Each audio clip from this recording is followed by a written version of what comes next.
একদম ভিন্ন স্বাদে তৈরি করে ফেললাম ভেন্ডি রেসিপি। মাত্র একটা উপকরণ ব্যবহার করে ভেন্ডির স্বাদটাই পরিবর্তন করে দিলাম। আসসালামু আলাইকুম রহমতুল্লাহ। আমার প্রিয় ভাই ও বোনেরা সবাই কেমন আছেন? আশা করি সবাই ভালো। চলে আসলাম আরেকটা নতুন ভিডিও নিয়ে, নতুন রেসিপি নিয়ে আপনাদের মাঝে। আমার আজকের রেসিপিতে থাকতেছে ভেন্ডির রেসিপি। সো এখানে আমি ভেন্ডি নিয়েছি, সাথে নিয়েছি আলু। প্রিয় ভিউয়ার্স, আরও অনেক উপকরণ ইউজ করব। তো পুরো ভিডিওটা আপনারা দেখতে থাকুন, তাহলে বুঝতে পারবেন যে আমি আজকের রেসিপিতে কী কী উপকরণ ব্যবহার করেছি। আর যেসব উপকরণগুলো আমি ব্যবহার করেছি, সেই উপকরণগুলো যদি আপনারাও ব্যবহার করেন তাহলে ভেন্ডির টেস্টটাই বদলে যাবে। সেই সাথে ওর সাথে কিন্তু অন্য কোনো রেসিপি লাগবে না, এটা দিয়ে কিন্তু সবাই চেটেপুটে খাবে। সো এখানে কিন্তু ভিউয়ার্স আমি ভেন্ডিগুলোকে এভাবে কেটে নিয়েছি, আর আলুগুলোকে কিন্তু এরকম স্লাইস করে কেটে নিয়েছি। আর এই আলুগুলোকে কিন্তু আমি সিদ্ধ করে নেব। আপনারা যদি এর থেকেও ছোটো করে কাটতে চান তাও কোনো সমস্যা না, বাট আমি মনে করব ভেন্ডির যে রেসিপিটা আমি তৈরি করবো সেটার জন্য কিন্তু এইভাবে কাটাটাই হলো পারফেক্ট, তাই আমি এভাবে কেটে নিয়েছি। এখানে কিন্তু আমি 250 গ্রাম ভেন্ডি কেটে নিয়েছি। সো এখন আমি আলুগুলোকে সিদ্ধ করে দেব। তো ভিউয়ার্স দেখুন, আমি কিন্তু অলরেডি আলু সিদ্ধতে দিয়ে দিয়েছি। তো মোটামুটি মনে হচ্ছে আমার আলুটা সিদ্ধ হয়ে গেছে। আর এই রেসিপিতে অবশ্যই চেষ্টা করবেন আলুটা সিদ্ধ করার জন্য, কেননা ভেন্ডি আর ঢ্যাঁড়স যেটাই বলে না কেন, আমরা কেউ ঢ্যাঁড়স বলি, কেউ ভেন্ডি বলি, আসলে সবাই সবার মতো করে বলতে পছন্দ বোধ করি সেক্ষেত্রে।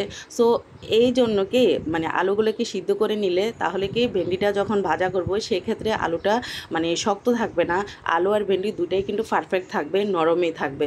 সো যদি আলুটা সিদ্ধ না করে যদি আপনারা ভাজা করেন, আসলে কিন্তু এটা পারফেক্টলি সিদ্ধ হয় না, ভিতরে কিন্তু একটু কাঁচা কাঁচা ভাব থেকে যায়। সো ভিউয়ার্স, এখন কিন্তু আমি এই ভেন্ডিটাকে চেষ্টা করবো একটু মুচমুচে ভাব করে নিতে। মুচমুচে ভাব মানে হলো ভিউয়ার্স, একদম লালচে কালার করবেন না, একেবারে লালচে কালার করলে কিন্তু মানে ভালো লাগবে না। চেষ্টা করবেন একটু সময় ধরে। ভিউয়ার্স দেখুন, এটা কিন্তু মুচমুচে ভাব, বাট আমি কিন্তু এটাকে একদমই কিন্তু লালচে কালার করিনি। এখন আমি সেই তেলের মধ্যে আমি ঢ্যাঁড়সটাই দিয়ে দিচ্ছি। ভিউয়ার্স, আমি আজকের রেসিপিতে সম্পূর্ণ সরিষার তেলটাই আমি ইউজ করব। চেষ্টা করবেন অবশ্যই এরকম একটা লোভনীয় রেসিপি খেতে হলে এখানে একটু কষ্ট করে সরিষার তেলটা ইউজ করবেন। আর সরিষার তেল দেওয়ার মানে হলো ভেন্ডিটা যখন এভাবে ভাজা করি তাহলে কিন্তু একটু তেল লেগে যায়, সেক্ষেত্রে একটা খেন্তির সাহায্যে আপনারা এভাবে কিন্তু চিপে চিপে ভেন্ডি থেকে কিন্তু তেলটা নিয়ে নিতে পারেন, কোনো সমস্যা না। প্রিয় ভিউয়ার্স, পরবর্তীতে কিন্তু অল্প তেলে কিন্তু ভেন্ডিটা ভাজা করা হবে, সেক্ষেত্রে কিন্তু তেল একদমই লাগবে না। হয়তো আবার আপনাদের প্রশ্ন থাকতে পারে যে এত তেলের মধ্যেই ভেন্ডি ভাজলে ভিতরে তেল চলে যাবে, একদমই না, পরবর্তীতে আপনারা বুঝতে পারবেন। সো ভিউয়ার্স, কথা বলতে বলতে এদিকে সে অল্প তেলের মধ্যে আমি দিয়ে দিলাম পেঁয়াজ কুচি, টমেটো কুচি, টমেটোটা আমি ব্লান্ডার করে দিয়েছি ভিউয়ার্স, আর কাঁচামরিচ। প্রিয় ভিউয়ার্স, এই রেসিপিটার মধ্যে অবশ্যই চেষ্টা করবেন টমেটোটাকে একটু ব্লান্ডার করে দিতে, তাহলে এটা টেস্টটা একেবারে বদলে যাবে। এখন আমি এখানে দিয়ে দিচ্ছি মরিচের গুঁড়া 2 চামচ, আর এখানে আমি 2 চামচ দিয়েছি এই জন্য এটা মিষ্টি মরিচের গুঁড়া, একদমই ঝাল লাগবে না, কালারের জন্য। আসলে এই ভেন্ডির এই রেসিপিতে কালারটা যদি পারফেক্ট আসে তাহলে কিন্তু এটা দেখতে খুবই ভালো লাগে। একটু আমি জিরা ধনিয়ে দিয়েছি। আসলে ভাজা ভুজার মধ্যে খেয়াল রাখবেন মশলার পরিমাণটা কিন্তু বেশি দিলে একদমই কিন্তু ভালো লাগে না। আপনারা যদি এইভাবে তৈরি করতে চান কম মশলায়, মানে আমি মনে করবো যে কম মশলায় এইভাবে যদি একটু টমেটো দিয়ে এই উপকরণগুলো দিয়ে যদি তৈরি করেন, কালারটা কিন্তু একদমই পারফেক্ট আসবে। সেই সাথে যদি একটু মরিচের গুঁড়াটা যদি আপনারা বাড়িয়ে দেন তাহলে কিন্তু আরও পারফেক্ট। এখানে কিন্তু অন্য কোনো মশলা কিন্তু একদমই ইউজ করা লাগে না। সো এই পর্যায়ে কিন্তু আমি এটাকে কিন্তু একটু ভালো করে কষিয়ে নেব। চেষ্টা করবেন একটু ভালো করে কষাতে, না হলে কিন্তু ভালো লাগবে না। তো এই তো মোটামুটি কিন্তু আমার এটা একেবারে কিন্তু কষানো হয়ে গেছে ভিউয়ার্স। এই পর্যায়ে আমি এখানে দিয়েছি হলুদের গুঁড়া, আর হলুদের গুঁড়াটা ভিউয়ার্স আমি একদমই অল্প দিয়েছি, আর এটা কিন্তু আমি শেষ পর্যায়ে দিয়েছি। আসলে আজকে একটা টিপস আপনাদের সাথে শেয়ার করি, সেটা হচ্ছে মাছ, মাংস বা মুরগি যেটাই আমরা রান্না করি না কেন, হলুদের গুঁড়াটা যদি আমরা প্রথমে দিই তাহলে কিন্তু সেই ক্ষেত্রে একটা সুন্দর কালার আসে। বাট ভাজা বুড়ার ক্ষেত্রে চেষ্টা করবেন হলুদের গুঁড়াটা যদি আমরা প্রথমে দিই তাহলে কিন্তু ভাজা বুড়াটা কিন্তু একটু কালো কালো ভাব এসে যায়। সেক্ষেত্রে যদি একটু পরে দেন তাহলে কিন্তু কালারটা কিন্তু সুন্দর আসে, খুব সুন্দর একটা লালচে লালচে কালার, দেখতে কিন্তু খুবই ভালো লাগে। আপনাদের কাছে কেমন লাগে সেটা অবশ্যই কিন্তু আমাকে কমেন্টের মধ্যে জানাবেন।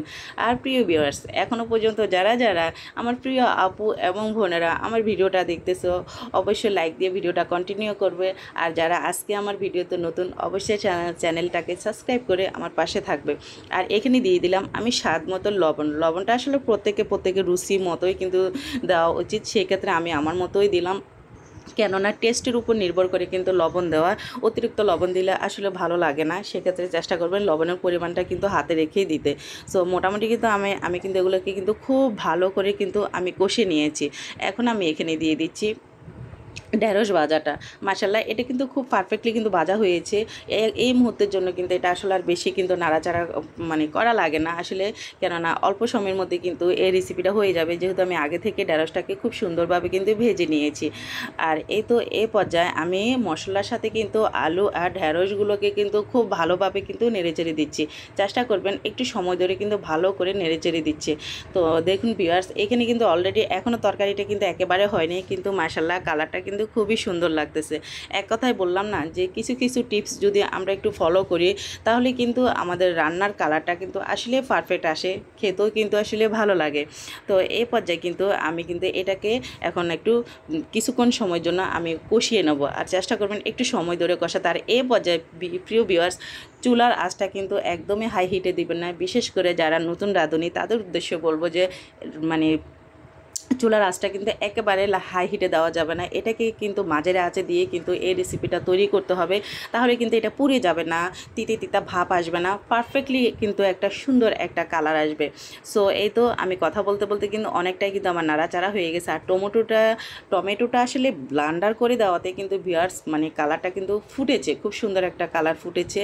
তাই চেষ্টা করবেন আপনারাও টমেটোটাকে একটু ব্লান্ডার করে দিতে। আর যদি আপনাদের হাতের কাছে সময় না থাকে তাহলে কিন্তু এই ছোটো ছোটো টুকরা করে কিন্তু আগে থেকে যদি একটু পেঁয়াজের সাথে কষিয়ে নেন তাহলে কিন্তু কালারটা কিন্তু ফুটে যায়, সমস্যা নেই। তো যাই হোক, এভাবে কিন্তু আমি খুব সুন্দর করে কিন্তু নেড়ে চেড়ে দিলাম। আর এখন আমি এখানে একটা ঢাকনা দিয়ে কিন্তু ঢেকে দেবো কিছুক্ষণের জন্য। আর চেষ্টা করবেন অবশ্যই চুলার আঁচটা কিন্তু লো হিটে রাখে, তাহলে কি যে মশলাগুলো সেগুলো ঢেঁড়স এবং আলুর মধ্যে কিন্তু পারফেক্টলি চলে যাবে। সো এইভাবে কিন্তু আমি মিনিমাম 5 মিনিটের জন্য কষিয়ে রাখবো। সো ভিউয়ার্স, আমার 5 মিনিট শেষ। এখন আমি ঢাকনা উল্টিয়ে দেখতেছি, মাশাল্লাহ এটা কিন্তু অনেকটাই কষে গেছে। এখন আমি আবার একটু খুন্তির সাহায্যে ভালো করে নেড়ে চেড়ে দেবো। আর একটু হালকাভাবে নাড়াচাড়া করতে যাবেন, যেহেতু এটা ঢেঁড়স আর আলুটা যেহেতু আমি মুচমুচে ভাব করে নিয়েছি, তাহলে সেই দিক থেকে কিন্তু একদমই চিন্তা নেই। আসলে অনেক সময় আর একটা কথা বলি, আমরা কিন্তু আলু সিদ্ধ করতে গেলে অনেক সময় একটু বেশি নরম হয়ে যায়। আর সে আলুটা যদি আমি মনে করি যে তেলের মধ্যে যদি ভাজেন, এটা কিন্তু শক্ত হয়ে যায়, আবার মুচমুচে ভাব হয়ে যায়। আসলে নরম হলেও কিন্তু কোনো সমস্যা নেই, টেনশনের কিছুই। এই পর্যায়ে এসে কিন্তু এটাকে কিন্তু এই কিছুক্ষণ পরপরই কিন্তু নাড়াচাড়া করতে হয়, তাহলে কিন্তু এটা পারফেক্টলি হয়। আর এই পর্যায়ে আমি দিয়ে দিচ্ছি এখানে তিল। প্রিয় ভিউয়ার্স, আপনারা যে কোনো দোকানে কিন্তু সাদা তিল বা কালো তিল দুটোই থাকে, আপনারা কিন্তু এখানে সাদা তিলটা ইউজ করবেন। আর এই তিলটা দেওয়ার কারণে কিন্তু এটার মজাটাই কিন্তু একেবারে বাড়িয়ে দেয়। আর এই তিলটাকে ভিউয়ার্স আমি কিন্তু অফ ক্যামেরায় একটু ভেজে নিয়েছি ফ্লেভারের জন্য। আর এটা ভাজার পর এত সুন্দর একটা ফ্লেভার আসে, আসলে এটা এখানে ইউজ না করলে আপনারা বুঝতেই পারবেন না যে এটা মজাটাই কি। সো আমি আসলে যখন আমি তেলটা ইউজ করেছিলাম তখনই কিন্তু আমি দিয়েছিলাম, বাট আমি তখন বলতে ভুলে গেছি। সো এখন আমি আবার দিচ্ছি, তখন কিন্তু আমি ভাজিনি, বাট এখন আমি ভেজে দিচ্ছি, যেহেতু এটি আমি লাস্ট পর্যায়ে, এটা কিন্তু 3 স্টেপে আমি ইউজ করব। আর এখানে মিনিমাম চেষ্টা করবেন 1 চামচের মতো তিল ইউজ করতে, তাহলে আপনারা বুঝতে পারবেন এটার মজাটা কি। পুরো মজাটাই কিন্তু এটা বদলে দেয় এই তিলের কারণে। যাই হোক, এটাকে আপনারা তিল বলেন নাকি কি বলেন জানি না, আমরা তিল বলি, তাই আমি তিলটাই উচ্চারণ করলাম। আপনাদের ভাষায় যদি অন্য কোনো কিছু হয় সেটা অবশ্যই আমাকে কিন্তু কমেন্টের মধ্যে জানাবেন, কেননা আমাদের গ্রামে এটাকে কিন্তু তিল বলে। তো যাই হোক ভিউয়ার্স, এই ভাজাটা কিন্তু একেবারে জড়জড়া হয়েছে। আর ভিউয়ার্স দেখুন, এখানে কিন্তু কোনো তেল নেই, একদম অল্প তেলে কিন্তু আমি এটাকে ভাজা করেছি। তো ঢ্যাঁড়স থেকে আসলে ঢ্যাঁড়সের মধ্যে কিন্তু তেমন একটা তেল যায়নি, যেহেতু এটাকে থেকে কিন্তু দেখেছেন আমি চিপি চিপি কিন্তু তেলটা একেবারে কিন্তু আমি নিয়ে ফেলেছিলাম। সো মোটামুটি কিন্তু পারফেক্টলি আমার রান্নাটা একেবারে কমপ্লিট। তো আমি এটাকে এখন একটু রেস্টে রেখে দেবো। আর রেস্টে রাখার পর তারপরে কিন্তু আমি সার্ভ করবো, তখনই আপনারা বুঝতে পারেন যে এটা কতটা সুন্দর একটা কালার আসে, ইয়াম্মি একটা কালার আসে। অবশ্যই চেষ্টা করবেন এভাবে একটা রেসিপি তৈরি করে সবাইকে নিয়ে এনজয় করে খেতে। সো ভিউয়ার্স, আমার রান্না কমপ্লিট, আমার সার্ভ কমপ্লিট। এখন আমি আপনাদেরকে দেখাচ্ছি যে এটা কতটা সুন্দর একটা কালার এসেছে, কতটা ইয়াম্মি হয়েছে। এবং অবশ্যই চেষ্টা করবেন এরকম একটা রেসিপি তৈরি করতে। তো কেমন হয়েছে সেটা অবশ্যই কিন্তু আমাকে কমেন্টের মধ্যে জানাবেন। আমি কিন্তু টোটাল 1 চামচ কিন্তু আমি তিল এখানে ইউজ করেছি। আমি যখন সার্ভ করেছি, সার্ভ করার পরও বাকি তিলগুলো আমি উপর দিয়ে দিয়েছি। আর এটা যখন আপনারা খেতে যাবেন পুরোটাই কিন্তু মুচমুচে ভাব আসে, কেননা এটা যেহেতু আমার ভাজা করাই ছিল। তাহলে এখানে বিদায় নিচ্ছি, আল্লাহ হাফেজ, টাটা।